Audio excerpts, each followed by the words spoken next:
పక్కన ట్రంప్ లాంటోడు పిలిచి ఆసిఫ్ మునీర్ చాలా గొప్పోడు అని పదే పదే కూర్చోబెట్టుకొని మాట్లాడుతున్నాడు. షాబాజ్ షరీఫ్‌ని కూర్చోబెట్టి మాట్లాడుకుంటున్నాడు. పాకిస్తాన్‌లో పెట్టుబడులు పెడతానంటోంది అమెరికా. యూరప్ దేశాలు గూడా అదే అంటున్నాయి. అట్లాంటి సిట్యుయేషన్‌లో పాకిస్తాన్‌కి ఇంకో పక్కన సౌదీ అరేబియా పాకిస్తాన్‌కి అపారమైన గౌరవం ఇచ్చి, వాళ్ళకి సంబంధించిన సైన్యాన్ని వాడుకుంటోంది. అట్లాగే అక్కడే ఉన్నటువంటి ఖతార్ వచ్చేటప్పటికి తన ఆహ్, పైలట్‌లకి శిక్షణ ఇవ్వమని జెప్పేసి పాకిస్తాన్‌ని అడిగి దళాల్ని గూడా పంపించింది అక్కడికి.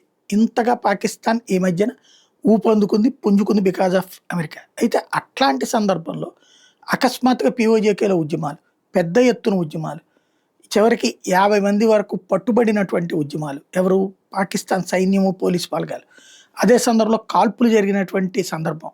ఈ మొత్తం వ్యవహారంలో ఏం జరుగుతుంది? పాకిస్తానోళ్ళేమో భారత్ రాజేపిస్తోందంటారు. భారతదేశం మాకు సంబంధం లేదు, మేము అట్ట చేయదలుచుకుంటే అసలు మీ వాడెవడు బయటికి కూడా రాడు గదా అంటుంది.